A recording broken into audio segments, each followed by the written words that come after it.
What it do, what it do, what it do, and welcome back to another episode of The Weekly Rundown, your favorite chat show hosted by yours truly, Jer Bear, aka Jeremiah Neal, aka the Pop Culture Maven, aka Frosty the Snowman, y'all. Just when we got our final layer of snow evaporating off the basketball courts, the kids are ready to come outside and play, y'all. We just got hit with another blizzard, which is kind of insane because it's like global warming fixed. Obviously I kid, but it's just crazy compared to last winter where, we barely got any snow. This is quite insane, but it's quite lovely to look out the window and just, it looks like a postcard. So I'm not too mad at it. I've definitely been trying to take advantage of the fact that sometimes you can be a little productive at home. You can go through the little hard drives to clean up some files, organize some clothing, So your girl been cooking, cleaning, definitely get into all this crazy pop culture tea, y'all. Between the Tourette's at the BAFTAs and all of this girl group tea dropping this week. Oh my goodness, we got Manal taking a temporary hiatus from Cat's Eye, y'all. Woo. As many times I done talked about Cat's Eye, this is some major news. We got Girl Said they about to drop a new single, Tweet, which samples the legendary SWV. So I'm like, as sad as I am about Cat's Eye, I'm very excited about this blossoming flower of a group. So that's amazing. It's rumored that the Pussycat Dolls are coming back as a trio with the two blondes and Nicole. I shouldn't say the two blondes. Ashley and Kimberly. Let's put some respect on their name, okay? To me, this is heaven. Like Nick Jonas. It's kind of a party for me, but we'll see how long that lasts. We'll see once the snow starts turning into all that yucky mush and all that. We shall see. But nevertheless, in conjunction with some of the girl group stuff that I was just talking about, my girls' Little Mix have been in the public eye a lot recently due to a few members having some new projects that just came out. So Jesy Nelson just had a documentary that dropped on Prime Video, and Leigh Ann's album just dropped, her new album. Plus all this chit chat about Mano, like I just said, taking her hiatus from Cat's Eye, her following Normani and Leigh Ann from Little Mix. Normani was kind of getting some hate for her amazing Shoe Carnival performance, which I think was kind of insane because she killed it. The outfits were on point. The dancers were on point. I love the new choreography, but that's how y'all already know how the game go. Y'all always want to hate on the best. But nevertheless, I was like, Jebber, you just got to just lean into what your heart is telling you. You got to lean into and channel the spirit and do a little assessment of one of the best, I would say, girl groups that has ever come out of the UK and quite frankly out of girl group territory. Little Mix, of course. And also, I don't even know if y'all know, but they were orchestrated by the Queen Kelly Rowland. So they are technically our Destiny's Children, if you want to call it that. For those of you who have never tapped into Little Mix, which is not unlikely just because of how shady their marketing team was. Shame on SYCO. That's my new favorite. Shame, shame, shame. We need to bring back public shaming. Little Mix won the X Factor in the UK in, I believe, 2011. Wow, 15 years ago. So y'all got to think about that. That was in a time where folks weren't really seeing it for girl groups. I feel like Danny D. Kane just broke up. Pussycat Dolls probably just went on hiatus after they finished the circus tour with Britney Spears. And nobody was really checking for girl groups like that, especially on the X Factor. Everybody loved them a little solo person or a boy band. So it was so crazy to see these four girls kind of take the world by storm as much as they could. And, they released 7 albums and they even had their own television show where they were on the hunt of finding the next big group, which I found out about a group that I really liked called Really Like You. Unfortunately, they disbanded as well. And I get it. I understand the whole story about not having the funding, not having the proper management, etc. Little Mix was kind of sitting on top of the world 9-10 years into their career. And then I don't want to say out of nowhere because the signs were kind of there. But unfortunately, during one of the live tapings of their television show, Jesy Nelson just decided that she was going to leave the group. She said she is announcing her departure from Little Mix. And things haven't really been the same as a mixer, as someone that's just been invested since the beginnings. I want Little Mix's legacy to blossom and evolve into something positive. I'm tired of a narrative of a girl group kind of ending out and falling out on bad terms and things being kind of catty. So all of this, seeing them in the blogs and stuff recently got me thinking, like, is it possible? Is there a world where Little Mix can bounce back from all of this drama that is always circulating in the news about them? And can they reclaim the reins of their solid legacy? Because we got to think about it. These girls was dominating for such a long time, just like back to back to back strength for so long, just to have a couple of moments of weaknesses, even though let's not downplay it. These were some crazy explosions. I don't want that to tarnish everything that they built, especially for what they've done for the UK and especially what they've done for girl groups. But let's keep it real. Little Mix, they had it hard because they kind of were coming at the end of a CD era. Back in my day, you know, we used to hunt to the Best Buy, what was it? Circuit City. Y'all remember Circuit City? But everybody was on a hunt for a CD. They came at the end of that era, and then everything transitioned into a social media landscape, a digital era where we were first buying MP3s on iTunes, and then we transitioned to just let's stream this shit on YouTube or wherever. Vivo. But think about it, as a group, a new group at that, you got to survive all of these different industry shapeshifts. Then you also have to survive the industry comparisons because your boss went and created the American version of you and then made them your competitor. Tale is all this time because that's exactly what Lou Pearlman did with the Backstreet Boys, NSYNC, and O-Town. And what always used to grind my gears about Little Mix is because Little Mix came out first and then everyone used to like try to play them. But they had an extra leg because they were out for an extra year and they already was building and cultivating their fan base in the UK. This is the same thing actually that was happening because the Wanted came out a year before One Direction, and people used to try the Wanted because they didn't launch out to the moon as fast as 1D did, even though they came out before them. It's just interesting how public perception works. But when you are trying to like put yourself and market yourself in a social media age, y'all also have to take into account that they were on one of the biggest national television shows. Having the spotlights and the camera on you 24/7 on a reality television show isn't all that it's cracked up to be, and we're now starting to see that, for instance, with the new Tyra documentary that's out on Netflix. You know, it's not always the glitz and glam that we perceive as consumers. And then, I don't want this to be like a Little Mix pity fest, but let's keep it real. Like, society is not the easiest on women. They have it way harder in the industry, in any industry, but especially in the music industry, because you're usually told that you need to be sexy in order to sell yourself, in order to sell your music or whatever brand deal that you're being a part of. But everything has to be perfect. The wardrobe has to be perfect. Hair, you got to serve body yada yada all the time. So this is why a girl group like Little Mix is so important to the history and the curation of girl groups and girlhood, because they represented true sisterhood. Like, we gonna stick together and we gonna figure this out and we're still gonna prevail for such a long time. All of that behind the scenes stuff that we don't normally get to see, or we didn't before we've had this like shift of parasocial demand from consumers that you must post on social media 24/7. They were one of the first groups that I saw actually put that out on display in a positive way, at least in my opinion. And we all were like kind of desiring our friend groups to kind of not necessarily mirror Little Mix, but looking at them, it was like, oh, that's like a quality example for good girlhood. And let's not even play, when we talk about catalog wise, they also have a little bit more to offer us.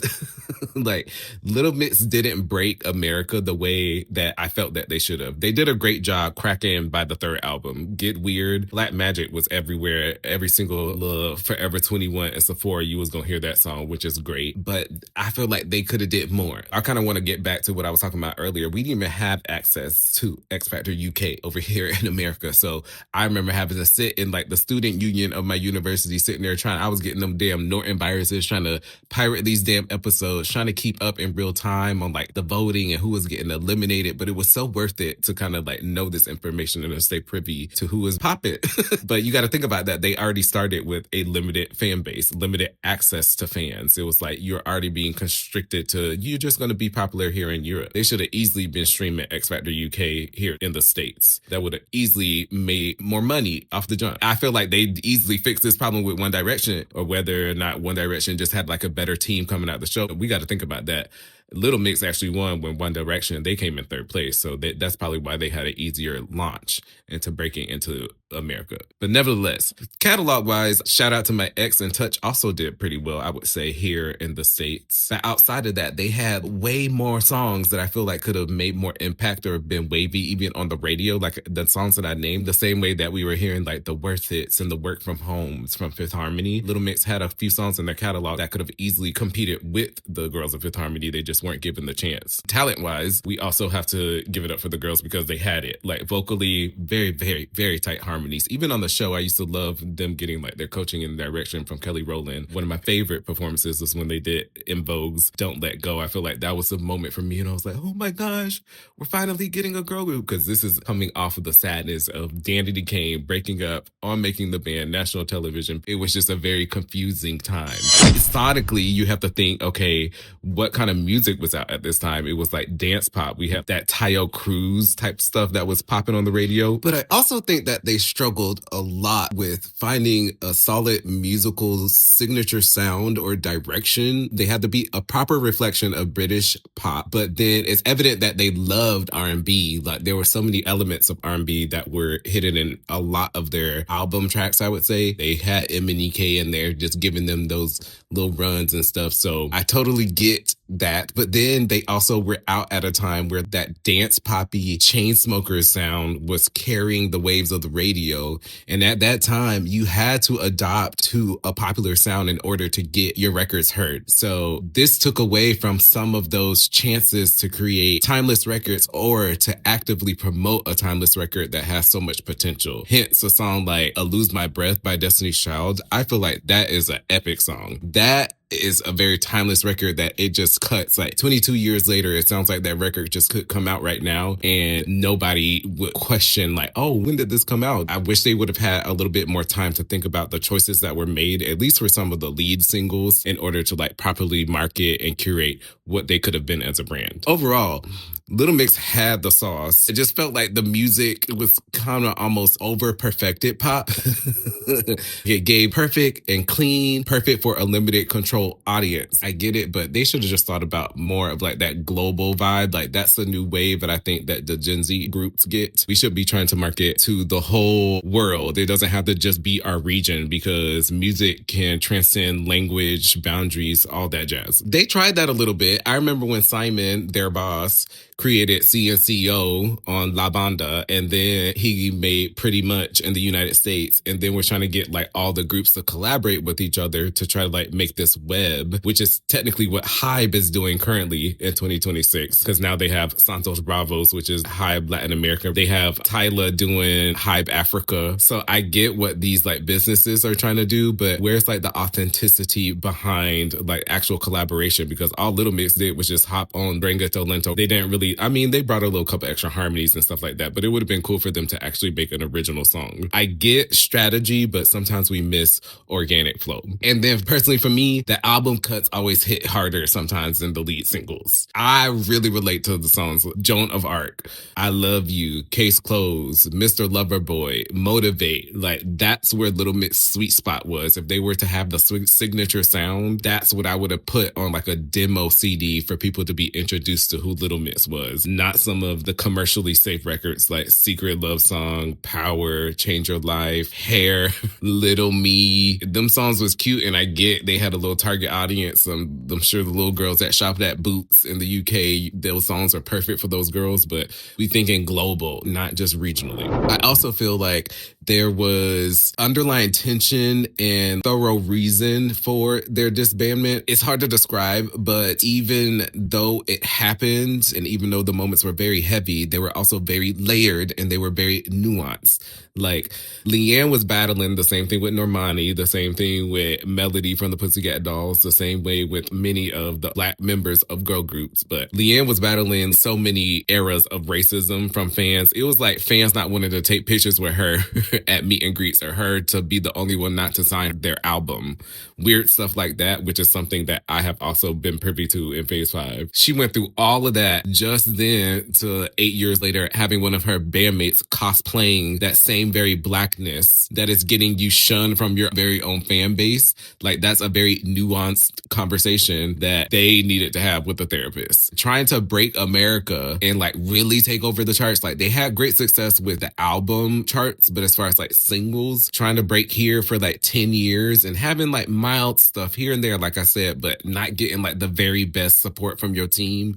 Cause SYCO was very shady, y'all. They was pimping them girls out just like the same way they was doing with One Direction. That's a very nuanced experience. I just don't want that to be tarnishing the legacy that they built, especially when they had such a solid run. I feel like they was the girl group equivalent to a Rihanna. Like, we got 6 back-to-back rollouts, it feel like, for albums. Like, we don't really get that from a lot of girl groups. 6 albums, y'all? I know that's right. 7, including, what was it? They did like a compilation of like their greatest hits and stuff like that. So that's something to take into account. They were very solid when it came to cohesion, which is something very underrated, especially with their so-called competitors, like my girls 5H. Little Mix also beat the Spice Girls for being the highest charting debut album in the UK and highest charting girl group from the UK to chart on the Billboard 200 here in the United States. And so you got to think that was with limited promo. Imagine if they actually would have marketed them the same way that they were doing Fifth Harmony. Well, scratch that, because Fifth Harmony ain't even get no proper marketing over here.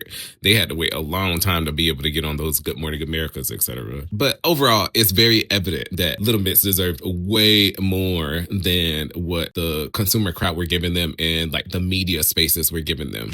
I do think it's important to, I guess, go down. Each girl has had like a interesting solo journey because they broke up around the COVID era time. So now that it's been like, we're in 2026, this is almost half a decade, and they've matured a lot. They're women, they've had children.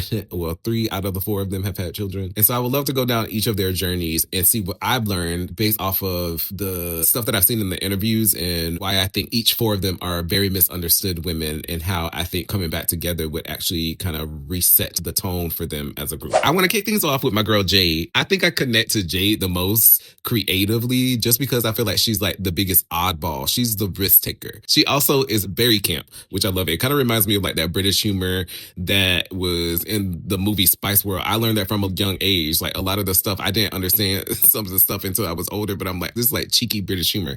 I love that. That's very Jade in my opinion. And my girl loves Janet. That's very important because, you know, real recognizes real. But I just love me some Jade. She's so dope. And I just love to see her shining on this current tour of hers. She was just in Brooklyn. I should have just went to the show. I always be going teeter-tottering, but y'all know your girl is not a fan of crowds. The crowds be, you know, COVID did that to me especially, but I'm not trying to be standing there a bunch of hot, sweaty people, so we got to work on that. But nevertheless, I love that she's like activating or at least reactivating her cult Little Mix fan base, because that just goes to let y'all know we was out here. We was waiting for y'all to tear up these US tours over and over and over again the same way that Europe got them. But, you know, like I just said, just how those companies love to control everything. The Popholics were holding it down.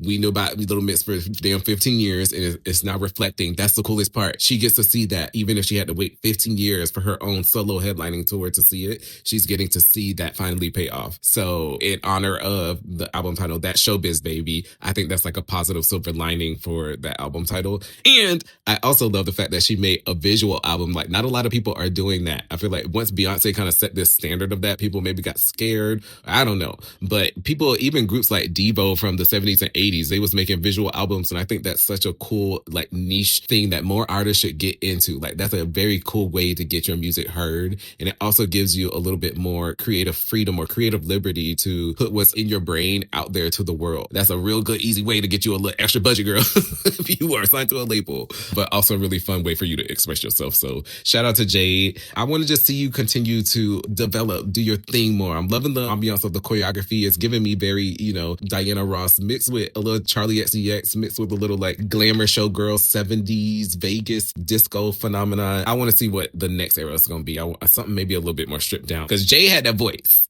Jay is probably like, if we talk about like tones and stuff like that, she probably had like my second favorite tone in the group. When I'm humming a Little Mix song, I'm usually humming one of her parts or one of her runs. Like my ear naturally just goes to her. So that's my girl. Next, we got to go to my girl Leigh Ann, y'all. Oh my gosh. Leigh Ann. Woo, Chile. I have the softest spot for my girl because I was already, first of all, rooting for her day one because you already know, like Issa Rae, we always rooting for everybody black. I'm always going to root for the black girl. But I also remember being in them damn forums defending her vocals during the whole X Factor era era because people didn't really get it. The thing about Leigh, her voice is so clean and pure and almost leans into musical theater. And some pop audiences, they don't understand that or they can't appreciate that simplicity. If you're going to deliver that type of same simplicity, then you have to have some type of like rasp or grunt to your voice, like an Adele or a Sam Smith. But Leigh-Anne's voice is just so clean and pure. She does have a little bit of a roar. Me and Odie from Face Life, we used to love when she does this little growl on some of the records, but I used to love it because it was like deep down, we know that's in you. We know that you have like this big booming energy within and it comes out in like these little times. So I was always like, yes, girl. I think Leigh-Anne has had the craziest ride for me because her solo catalog is my favorite. I feel like she has the most commercial music. It should be played on all the radios, especially because everybody loves this whole Afro beats, islandy wave that's been really dominating a lot of like the international party playlists. Her music fits right into that. She's been having some amazing collabs. Arya Starr, like so many amazing folks.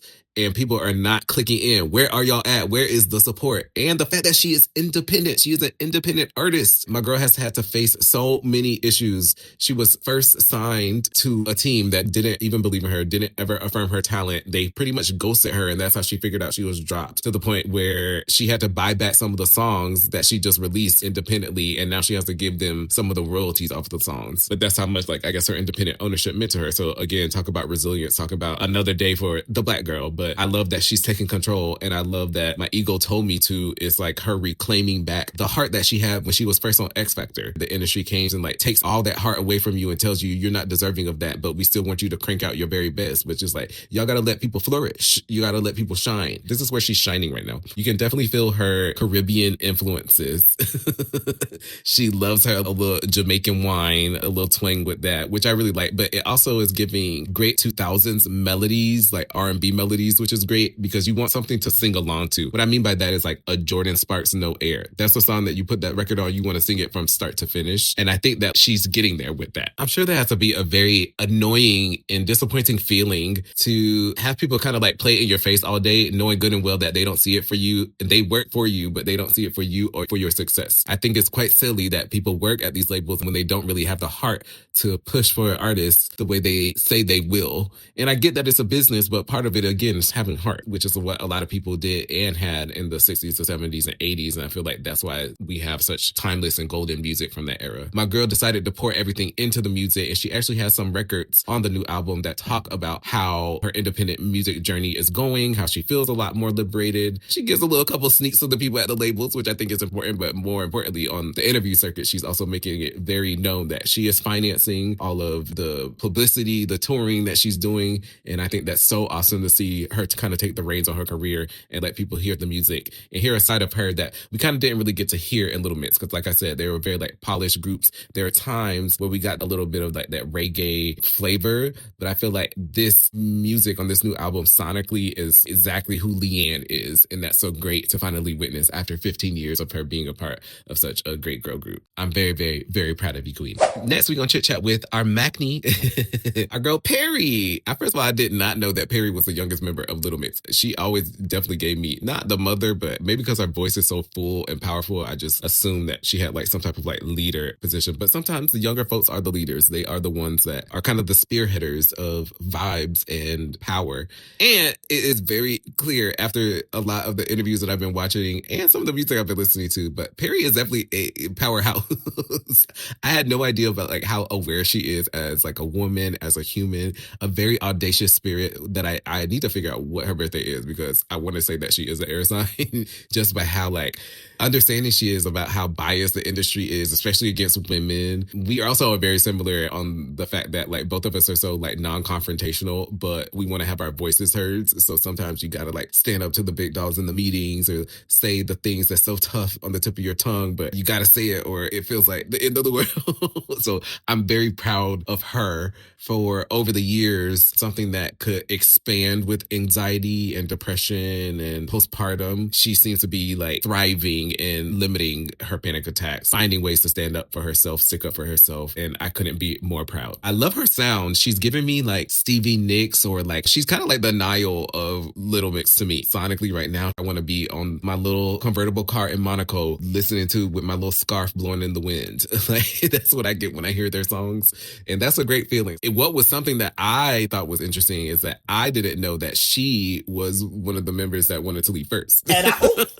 Which kind of makes sense because everybody kind of like cited Perrie to be the soloist because, like I said, she had those big vocals, especially on like Power, the way she starts that song. I ain't never heard nobody ever start a song like that. And I love seeing her now in this space where she has her kid, she has her man Alex. Oof. That's a fine old man girl. Yes. Who Jesy actually matched her with on the dating app Riot. So you see what I mean, y'all? Like there is something there, though. You can't erase those memories. You can't erase those moments. They're still all connected, whether or not they're on like speaking terms at this time, etc. Like Nick Jonas said, there are levels to your love. Speaking of Jesy, I guess we save it the messiest, the most controversial for last, I should say. But Jesy, I would say Jesy is definitely by far the most misunderstood member of Little Mix in a lot of ways. I will give her that. But I will also say she loved to pull that victim card out a lot. And in many cases, she was pulling it out when she was somewhat of an aggressor. So, like, for me, it's hard for me to look past those instances because I've gone fond to, like her new energy. She's been doing a very good job at doing her public advocacy for her daughters. But I'm watching these interviews. In the back of my mind, I can't get over her sitting there cackling up there with Miss Maga Minaj, letting Nicki Minaj talk crap about Leanne because Nicki was featured on her debut and only single, letting Nicki pretty much bully Leanne, then letting the whole internet bully Leanne, your so-called sister, doing all of that just to let the song flop. Like, if you built that sisterhood for 10 to 12 years just to dangle it all and bet it all on that one song just for it to not do anything except for you to become like a meme, and I'm like, is it all worth it? Was it worth it, girl? And that's what I mean. I get it. Lost people, sometimes they seek refuge with the wrong type of crowds, the wrong people. And at the time, you thinking, oh my gosh, this Nicki Minaj, they already just did a feature with her with Women Like Me. So there was some rapport there in this great industry. If you're trying to get connected, I get it. I get the strategy. But that's when we think about human. We talk about sisterhood. That's where those lines don't get crossed sometimes. So I'm like, my girl got to really like sit down and hop in that therapy chair and really assess, number one, is the world like really actually truly out to get her the way that she perceives it? Or is she a magnet to the chaos? In the words of Cardi B, am I the drama? Jesy is a performer, y'all. Jesy has always been one of my faves since day one because she loved being on stage. Like, Little Mix, again, always polished. Don't get me wrong, especially the other three, but you could always tell Jesy wanted to be on that stage. That girl was always giving an extra 150%. You couldn't ever deny that. And I loved seeing the fire behind her eyes and her movement and the vocals. I just feel like she just got caught up in a wave of culture vultureness, which honestly is what a lot of white artists do. But without doing the work to understand and unlearn some of like the weird habits that she's attracted to with all of this, I think it ends up in like this weird raw void that we're all sitting in. I feel like there are a few artists that know how to give homage in a great way without it being cosplay. For instance, JoJo, Tori Kelly, Joss Stone, even Alina Baraz, Amy Winehouse. Like, they all had that soulful flavor, but it was like an homage. Tina Marie, it was never a way of like, I'm trying to be like a black girl. To keep it honest. So I hope she's worked on her learning. I hope she's had some people to just sit down with her and just keep it real with her. Because that's another thing, again, if you don't have nobody on your team to say, hey, maybe you shouldn't do this, or maybe this wouldn't go well on Twitter. Like, these are things you got to think about when you're thinking about your upcoming singles, your upcoming projects. So with grace, I hope she's learned her lesson. Y'all also got to think from another angle. She came off of the X Factor feeling like the ugly duckling. And so then when you trying to figure out, well, how can I become hot? At the time, the whole world was subjected to a fresh world of social media where the popular imagery that was everywhere on everybody's timelines was like the Kardashians and the new BBLs and the tans and all that. So when you copycat all of that, that's what you get. Listen, that don't make it right one bit. But what I'm saying is this provides context as to how and why she sees what she did as not as wrong as what it is to the average knowledgeable person about like sociology, I'd say. I hope that's not mean, girl. Jesy also has a habit of trying to like change up stories a bit so she shines a bit better in public favor. That's kind of hard to do in a digital age where everybody got receipts. I mean, my girl could not even live that bite down as a meme for like the longest time. But you know, when all the mixers, all the supporters got fan videos, they done screen recorded and saved everything into their hard drives. Everybody like record scenes and can see how the eventual stories play out. I actually remember when she dropped one of like her first documentaries about her depression and body dysmorphia and all that kind of stuff too. And I was so impressed on how the rest of the members of Little Mix were like her biggest advocates on social media when that first dropped. And they was also in the documentary supporting her and saying how strong she was as a human, etc. So sometimes I don't like when I see comments when she says like, I was all alone, nobody had my back, etc. Personally, for me, it's like, that was in your head, boo. You kind of like making this up to fit the scenario that's in your head, but that's not an actual reality. And I need her to wake up from that a little bit. But I do think certain life situations, like everything that what her twins are going through, has caused her to grow up a ton. For those of y'all don't know, Jesy was engaged and she gave birth to twins. And now those twins have spinal muscular atrophy, which is not very good. They're getting the proper treatment, etc., that they need. But no new mother, especially of twins, wants to deal with that on their plate. I get that. Now she's single and now they're co-parenting. And now she's on a campaign to bring more awareness behind SMA. So I know that this is a lot for her, but I also know that it's making her think twice about everything in her life, her past, her present, and her future. And I do believe that second chances, sometimes in her case, maybe third, fourth chances, can be given to people. And it would be so dope to see her release, number one, some solo music that has a signature sound that fits this signature Jesy Nelson voice. Because I want to hear Jesy. I don't want to hear no Jesy cosplaying Shamika from Brooklyn. I want to hear Jesy. And then it will also be so cool to hear her back doing harmonies with those girls. Man, oh man, that would be nice. Overall, I do hope that the girls do get a chance to all reunite as a four. Maybe even if it's just to sit there and have coffee and chat about the good times and the glory days.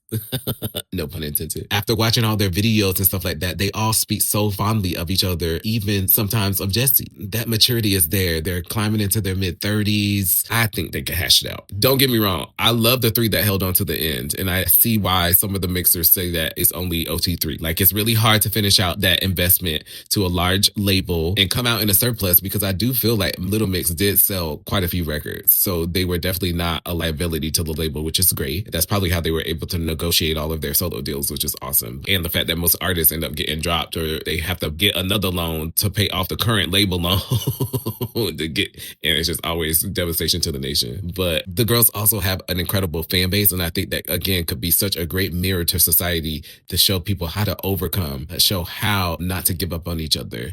And I definitely want to hear Leigh give us them vocals from Love Sweet Love live, because my girl, I ain't never seen that girl. She said, "What I do could evade you." No, I had never seen her give. She reminded me of Shannon when Shannon did DK3 from Danny D. Kane. I ain't never heard Shannon give the same way. I ain't never heard Leigh give such off the chain vocals like ever. I love it. So they definitely got to get back on stage together. And Leigh did mention that the girls did text Jesy once they did hear about everything that was going on with her daughters. So again, we don't always know everything that goes on behind closed doors, but I hope that we can be a conduit of positivity to show the girls that we actually would love to see them heal, reunite, and possibly speak on some of the things that went wrong. I feel like often we don't get to hear that. Some of the girls from Danny D. Kane have been talking about things here and there, but it's never together. It's always this person's story versus that person's story. Sometimes just hashing it out at the round table could get us a little, not saying everything gonna get resolved, but it's gonna get us one step closer to everybody kind of getting on the same page. Our modern girl groups deserve to have a happy ending. Like, I want to see them like in Vogue and SWV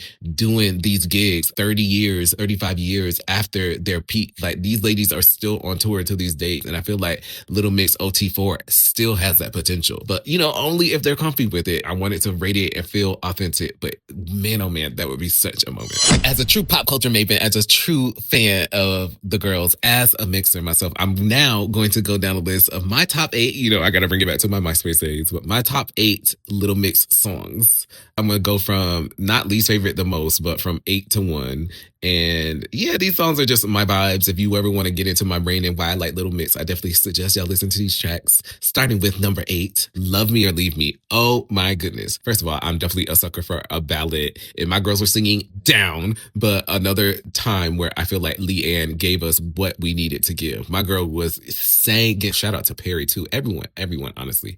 All 4 was just given. So that is a wonderful, wonderful Little Mix ballad. Number 7 is A Mess, Happy for You. That song, the reason why I love it, because Jesy had just such a unique voice that I love, but she does this syncopated rap thing that I don't know why I love it. But I look into your eyes, the feelings never lie. I don't know, I'm just obsessed with it. So I love when beats change in songs, and that had like a really cool switch up of beats, which was a really dope vibe. So I love that song. I love number 6, Hey, How You Doing? Featuring the legendary Missy Misdemeanor Elliott, who is also just featured on Girl Set's latest release. But I love How You Doing. It gives me like this 90s swing syncopated groove, very Jimmy Jam, Terry Lewis, Janet Jackson. That's the way love goes. But it's just a very flavorful and funky song. So number 5 would definitely be Salute, Salute. This song is gritty. This one made me want to go to the gym and do some power lifts. Now, I said it's motivating me. Not that's an honorable mention.